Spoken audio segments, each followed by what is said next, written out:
요즘 뭐 분양 시장이 아주 안 좋잖아요. 아, 아주 안 좋죠. 그냥 얼어버렸죠. 네. 네. 네. 저도 주변에 이제 분양하는 회사 운영하시는 분들이 있는데 요즘 연락이 잘 안 됩니다.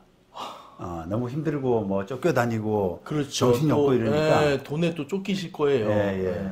뭐 연락을 하고 이렇게 보고를 드리려고 그래도 연락이 잘 안 돼요. 와. 그래서 마음이 너무 안 좋던데 이제 이런 와중에 이게 분양을 좀 촉진하기 위해서 워낙 사람들이 잘 안 살려고 하니까 그렇죠. 지금 소문도 안 좋고 경기도 안 좋고 예, 이러니까. 돈도 없고 네.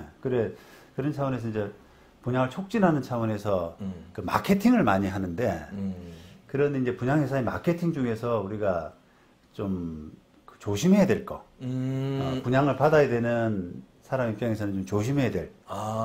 괜히 혹해서 받을 수도 있다, 그 분양을. 네네. 좀 뭔가 좀 잘못 알고 이렇게 나중에 후회하는 그런 마케팅이 좀 있는 것 같아서 뭐 그런 걸 좀 소개시켜 드리려고 합니다. 어떤 게 있나요? 자, 우선 우리가 환매 조건부 뭐 분양 이런 거 들어보셨어요? 전 들어봤죠. 네. 네. 환매를 조건으로 하는 분양이다 이런 뜻이거든요. 언제든지 팔 수 있다, 되팔 수 있다. 네, 그렇습니다. 네. 그다음에 시세 차익을 반환하는 조건부 분양이다. 이건 처음 들어봤어요. 그러세요? 네. 네. 뭐 이제 이런 거죠. 지금 분양을 만약에 10억이 한다 이 말입니다. 그런데 나중에 시간이 지나가지고 예를 들면 몇 년 그게 후에 이제 이제 1년이든 2년이든 후에 예를 들어서 이제 그거는 시점은 정하기 나름인데 지금 집을 다 안 지은 집 같으면은 그렇죠. 선분양이니까. 이제 잔금을 치를 무렵 이렇게 해도 되고요. 또는 잔금 지급 후 1년 뒤 이렇게 해도 되고요.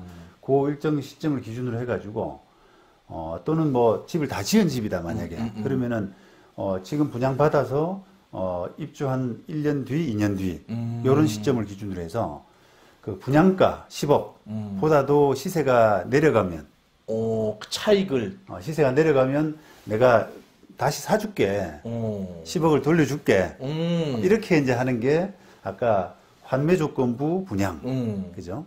그다음에 사주지 않고 만약에 시세가 그때 시간이 지나서 9억으로 내려갔다 그리고 1억이 손해 보지 않습니까? 네.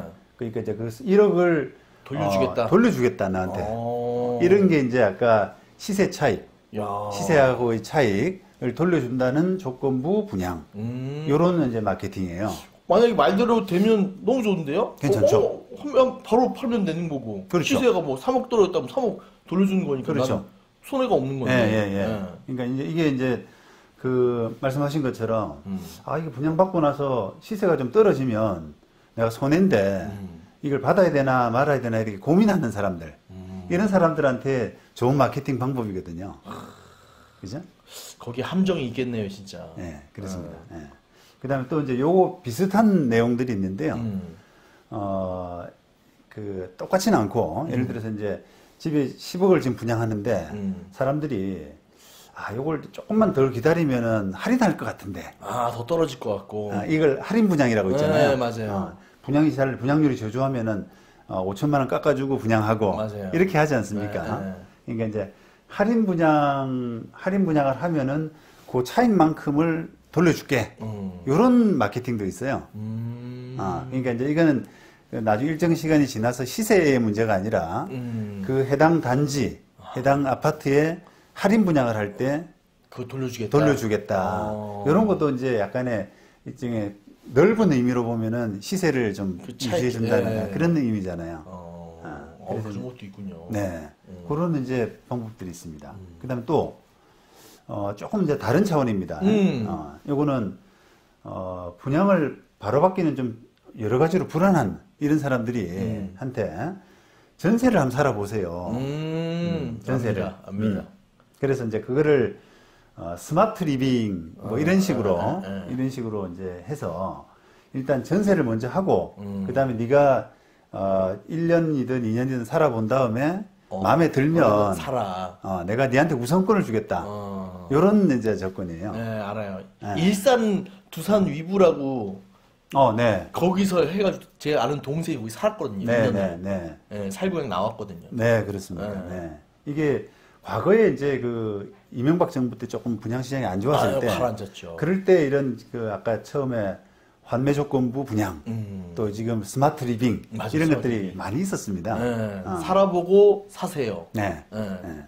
그 요거는 이제 장점이 뭐냐면 이게 그 살기 전에는 이 아파트가 과연 좋은지 안 좋은지 예. 문제가 있는지 이런 것들을 잘 모르지 않습니까? 그러니까 이제 그런 걸로 분양을 좀 꺼리는 사람들한테 한번 살아보면 되지 않느냐.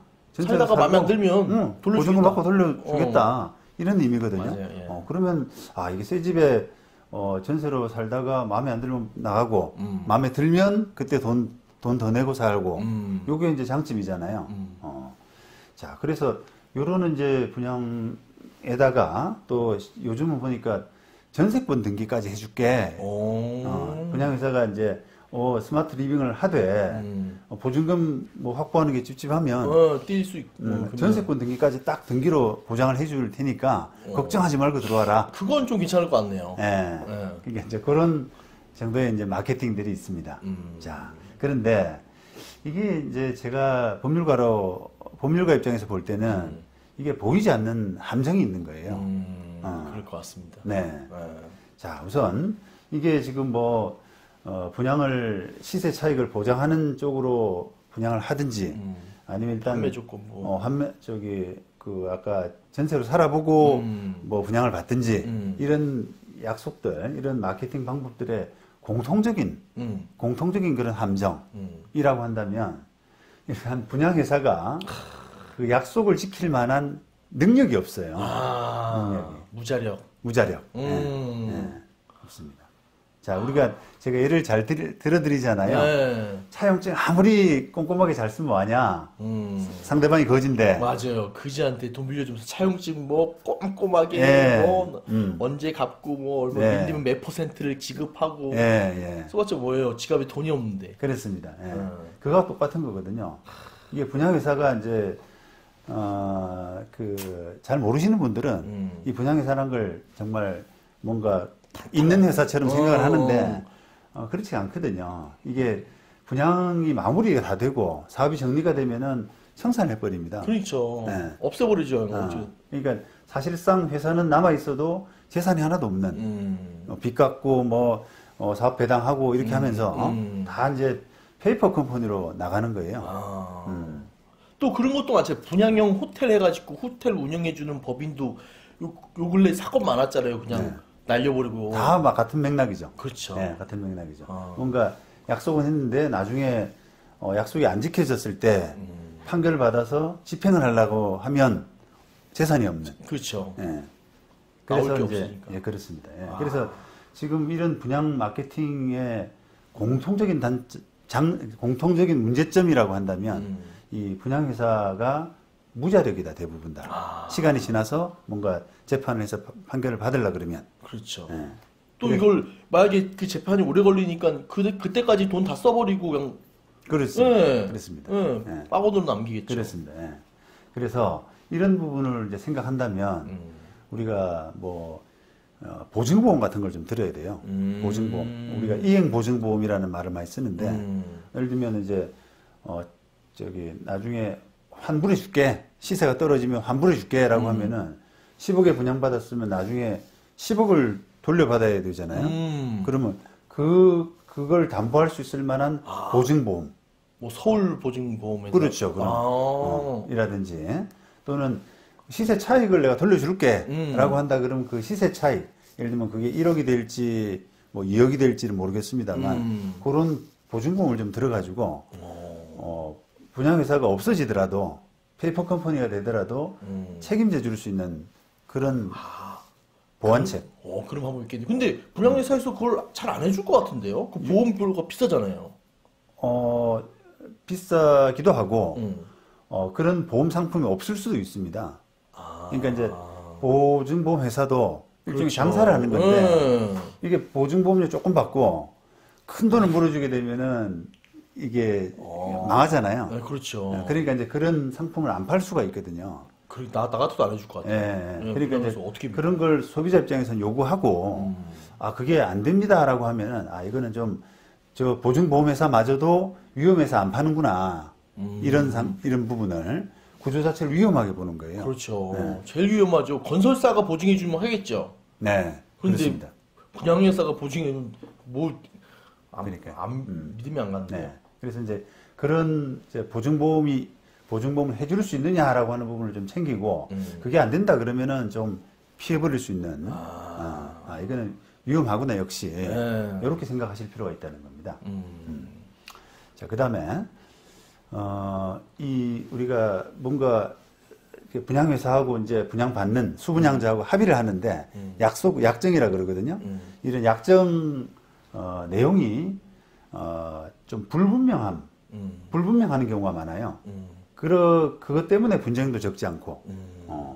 자, 한번 볼까요? 아까 제가 일정 기간 지난 다음에 분양가 10억 이하로 시세가 되면은 완전히 환매해 주거나 차액을 줄게라고 하는 약정이 있잖아요. 그러면 이제 이게 그럼 시세가 얼마냐 이걸 두고 논란이 발생할 거 아닙니까? 아, 그러겠네. 그죠? 얘는 분양회사는 이거 높이고 싶어 하고. 시세 안 떨어졌다. 걔는 더 낮추고 싶어 하고. 그렇습니다. 네. 그래서 이제 그 분양가는 10억인데 1년 뒤, 2년 뒤에 약속한 그 기준 시점에 시세가 얼마냐라는 걸 두고 논란이 될 수밖에 없어요. 그렇죠. 네. 더구나 이렇게 이제 입주한 직후에는 거래가 별로 없어가지고 그렇죠. 시세가 얼마인지 파악이 안 되죠. 파악이 잘 안 됩니다. 네. 자, 그래서 이제 그런 부분이 있고요. 그 다음에 할인 분양 같은 경우도 이게 소송에서도 실제로 많이 이제 발생하고 있는데 할인 분양하면은 그 차익만큼은 줄게라고 이렇게 약속을 하는데 보통은 그냥 그 기준을 뭔가 정해야 되기 때문에 그냥 할인 분양하면 줄게 이렇게 안 하고 네가 예를 들면 35평대 7층을 받았잖아요. 7층에 35평대를 10억에 받았다라고 하면은 그 분양받은 같은 층, 그 다음에 같은 평형대에서 할인을 하면은 그 할인 분양만큼 줄게 이렇게 되거든요. 진짜요? 네. 좀 좋은 층에서 할인 분양하면 그건 아니고요. 다 이제 층수별로 분양가가 다르잖아요. 그렇죠. 점층은 다르죠. 그렇죠. 그런 것 때문에 이제 같은 층, 같은 평형대에서 할인하면은 그것만큼은 돌려줄게 이렇게 약속을 하는 경우가 많거든요.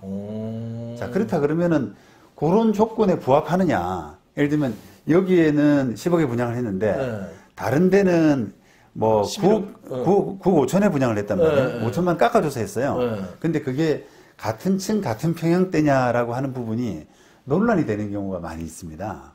여기는 가격이 좀 다르다. 우길 수 있다 이거죠. 평형도 다르고 35평에 36평이고 이런 식으로.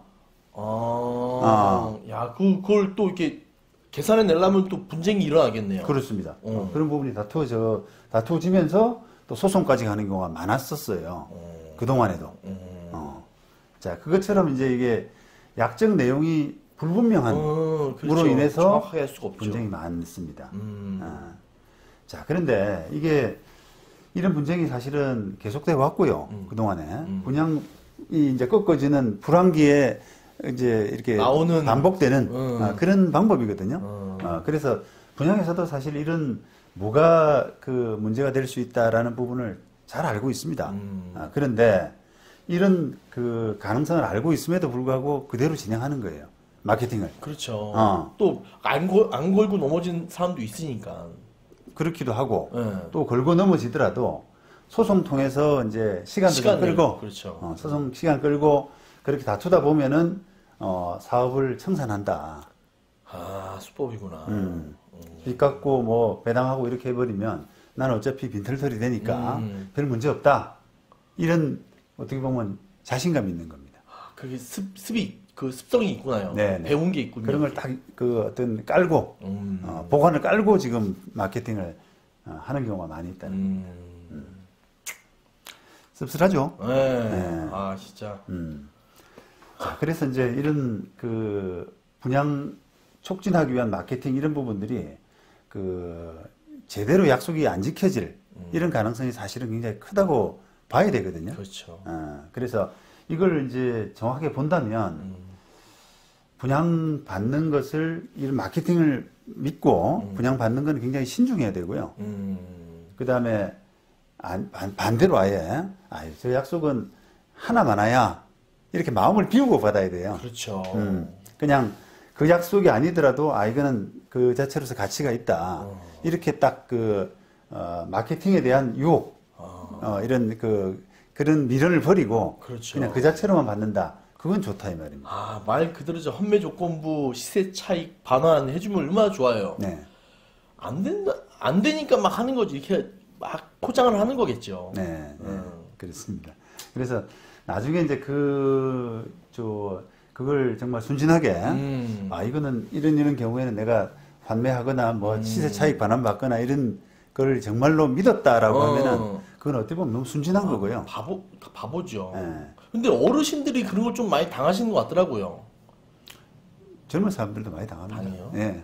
우선 야가서 안 당할 것 같은데. 전 세상이 많이 당하잖아요. 전세상이 그러니까 이거는 뭐 나이의 문제가 아니라 이게 경험 부족인 거예요. 너무 신뢰가 너무 많나? 그런 다 거죠. 믿나? 네. 그러니까 이제 어차피 이제 우리 사기꾼은 우리 머리 위에 있다 이런 말을 하지 않습니까? 그렇죠. 계속 그쪽은 또 방법도 진화하고 그 일반 소비자들보다는 훨씬 더 경험이 또 풍부하고 그러니까 이제 갑의 지위에 있다 이렇게 보셔야 되거든요. 그러니까 이제 이런 만약에 상황에 이제 놓이게 되면 자문도 좀 많이 받으시고 해서 나중에 후회하는 일이 없도록. 그러니까요. 덜컥 계약해서 오지 말고 네. 계약하기 전에 한번 물어보면 되는데. 그렇게 말입니다. 그 상담 비용 얼마 안 하는데도 되게 문턱을 어려워하는 사람들이 많더라고요. 그렇습니다. 예. 법조인과의 대화를. 그렇습니다. 예. 분양가가 워낙 이게 크고 그러니까. 잘못하면 이게 큰 데미지가 되기 때문에 전세에 날아가잖아요. 그렇습니다. 네. 그래서 이런 부분들을 잘 염두에 두시고 이 분양 불황기에 나오는 이런 마케팅들을 너무 이렇게 신뢰하거나 뭐 믿거나 이렇게 하시면 안 된다. 네. 이런 말씀을 꼭 드리고 싶습니다. 네, 웬만하면 다 이게 다 미끼다. 네. 네. 믿기다.